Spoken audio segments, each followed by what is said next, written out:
bro, Spider-Man Miller. Hope you all are having a great holidays and hopefully leading up to the days of Christmas, which is only, on my end, 2 more days. What I wanted to do with today's video is something that I mentioned I was going to do with a top 5 video, but that was go over all the blasters that came out this year that kind of like couldn't make it onto my top 5 list. So I just wanted to kind of do a little bit of a special video today, just to kind of show like what else is on the market that you can go buy, because like I stated in that video, there's a ton of blasters that got released this year. Many good, some bad. You go judge for yourself. I will tell you the ones I'm not going to mention in this video are gel blasters. Gel blasters are cool, but I'm more of a Nerfer guy, so I'm not really going to talk about any of them, even though there are some good ones. But I thought we would get into it today with starting with talking about the Nerf section of what good blasters came out this year. So one thing that we got to talk about is we got to be talking about Rival. We got the Rival Forerunner and the Rival Pilot. Those things are incredible blasters. The Forerunner, well, incredible being stated as they're good blasters, but they're stuff that we've seen before. Like the Forerunner is definitely the one that you could be like 50-50 on, because for all intents and purposes, it's not a bad blaster.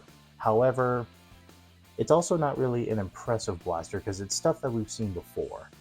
It's just an internal magazine, pump action, and it just feels like a pistol grip takedown if you are to actually go off of that end, which is okay, but it's not overall anything that's special. Then we got the Pilot, which is a breech-loading single-shot blaster. Now, the break action does feel cool, but overall, we've already seen it many times in the form of the Vision, the curve shot, single shot, whatever it is, the Forerunner. No, not the Forerunner. But overall, we've seen it before, and it's not really that much of a surprise just because we've already seen this stuff over and over again. So I wanted to give Rival a shout out because, like, neither of them made it on my list, but Rival is still a great option this year, and I cannot wait to see what next year brings, which we already got a leak of 1. Next, I want to get some X-Shot in here. X-Shot has made so many amazing blasters. 3 of which, 3 or 4, I'll talk about this 4th one, but all these ones have been amazing blasters. If we're going to be starting with anything X-Shot, we got to talk about the Rage Fire. The Rage Fire, oh boy. That is an awesome blaster. The Rage Fire was such a cool blaster for the price of $50. It was a full-on minigun that we admittedly we have had before, but the size of it was so awesome. The chain, I love how you can actually extend it to make it longer, and it was just so much fun. Mythical Spider absolutely loved that blaster so much so that I even got it for his birthday. You're welcome, Mythical Spider. But that is just overall an amazing blaster. Next, I will give this one a little bit of a shout out, even though it's not really like that impressive, is the Berserker. The Berserker is, for all intents and purposes, a fun blaster. Now, some people could say like it's the exact same thing as the Eagle Point. Some people may say it's better. Some people say it's a cheaper version. But it's overall like not a bad blaster. Like, it's fun, and it's overall just fun to play with and plank with. Now, would you use it in a war? If you have dart storage on it, then yes. Next, we have the Mad Mega Barrel, which is the biggest insanity blaster. Like, 72 shots in a massive ring of darts. Like, it's so much fun. I unfortunately haven't got it yet, but it is so much fun. Like I said, like I forgot to mention, I will be using some stock footage for some of these blasters, but also photos for the ones I don't have. There's this one other X-Shot blaster. It came with the skins line. I cannot remember the name of it right now, but can someone comment and like say like where this one is? Because I've seen it online, but I haven't seen it in stores yet. But also, could you let me know if this is if this is new this year or last year, because I haven't seen this one anywhere besides online, so please let me know about that one. Now I want to swing it back to Nerf, because Elite 2.0 even came out with some good stuff, and also just standard blasters. The one thing that came out this year was the Elite 2.0 Storm Charge. The Storm Charge is a surprisingly good blaster. Like, it's fun to use. It's very good. Like, it's overall like a better strike than what we got with the Phoenix. It's better balanced, and when coupled with the right darts, it is an accurate blaster. Next, we have the Teenage Mutant Ninja Turtles Sweet Revenge Repaint. Now, this one is very surprising. Like, it's overall one of the better like hammer shot derivatives that we've had since the Trailblazer. Like, it's a very sleek, compact 5-shooter that's hammer action, and it's overall like it's an amazing product. It's a very good sidearm. Like, if you're a hammer shot fanboy, you're going to be very happy with it. You can get it at Walmart, Target, Amazon for a very good price of $15, and it's a very fun one. Like, if you want to feel like a Ninja Turtle with a hammer shot derivative, then this is the blaster for you. It is a very good one. Hey guys, this is Editing Spider-Avenger Miller. Sorry, I forgot to throw this little segment into the video, so I just thought I'd record it real quick because I watched the actual thing and I forgot this one portion. I want to give a little bit of a shout out to Busby. Busby has made a surprisingly really good blaster this year, which was the Easy Fire. The Easy Fire is a great blaster. Like, I was honestly very shocked by how impressive this blaster was. It is a impressive blaster that is lever action, even though the lever is on top. It has a very great performance, and surprising enough, it is overall just a great blaster. I was really, really, really shocked by it.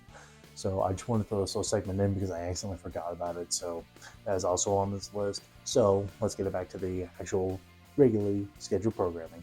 Now swinging it over to Dart Zone, which, boy, they have reviewed a lot of good ones this year. So we will start out with the Mark IV. The Mark IV was a very fun blaster, a very long blaster. I got a chance to use it while I was up at the Blaster Bash, where I used a lot of these cool blasters. But the Mark IV is definitely like, if you want to feel like a big caliber sniper, this is the one for you. Pump action, mag-fed, half-length compatible blaster that has a scar barrel and adjustable chrono. Like, it is really cool. The adjustable chrono goes from the spring, but still is a fun blaster to shoot and to operate. Now, the Omnia Pro. The Omnia Pro, this footage that you see right here, this was actually when I used the Gen 1, because the Gen 1 wasn't really the best. Like, semi-auto lagged very badly, so Dart Zone recalled every single one and then re-released it. And overall, they re-released it better. Like, from what I've seen, it works a lot better now. But that's just for semi-automatic. Triple burst and fully automatic were perfect. But this one is a very good option to get over the Strife X because it has 3 modes of fire, adjustable stock, sights, and 2 magazines. So overall, if you're looking for a blaster like the Strife X, I'd actually recommend the Omnia Pro. Next, we have the Thunderbolt. Now, the Thunderbolt is a very unique one because it was more or less like the upgraded version of the Spectrum. And the Spectrum, as you all know, was the Strife Killer. This one kills the Spectrum even more. It gives it a better ergonomic profile with overall, like, even higher performance than what we got, and it's overall just a very good blaster. I intended to get this one, but I haven't yet, so I'm hoping that starting of next year, that'll be one of my first reviews. Now for our last options, come from 2 different companies. One is Worker, and one, which will be the first one, is Shellington Arms Kieran. This one is a very cool one. So this particular blaster is the most realistic cooling sniper rifle that you could get. That feels good, holds well in the hand, and has really good performance. The Shellington Kieran is a really cool option. Like, if you want to feel like a sniper with bolt action and shell ejection. But what's even cool now is they have a mag conversion kit to where, like, if you really wanted to, you could just overall like shove just a regular mag in there and just go like that. But it's a very good option for what it is. Like, it's very fun to play with and very good performance as well, which I believe it was 230 FPS, which is killer. Now, the last one that I was bummed I had to leave off the list. This one I am really hoping I can get at some point because I've gotten a chance to use it once. The Worker Harrier. I am not kidding you guys, like this was one of the greatest blasters that has been released. Like I only used it for a little bit up at a HBZ event up in Boulder, but my gosh, this one is a very smooth operator with very great performance, and it feels amazing. It's one of the overall better blasters that Worker has ever done, and I am hoping to get my hands on one in the near future because, dude bros, this was an incredible, incredible blaster. For the price of nearly $200, which is a little much, we are getting robust internals, very good performance, and a overall just clean shell. Great job, Worker. I am hoping to get this one eventually. Well, thank you guys so much for checking out the video. Like I said, this was just a little bit of a buyer's guide for blasters that came out in 2023 that if you want, these are some of the ones that I recommend. And then of course, I recommend you go check out my top 5 video of the year, just because that one went over my favorite releases of the year. But these are also, but this video was talking about the ones I could not put on my list because there are too many honorable mentions. But thank you guys so much for checking out the video, and much love, blast on, and please stay tactical.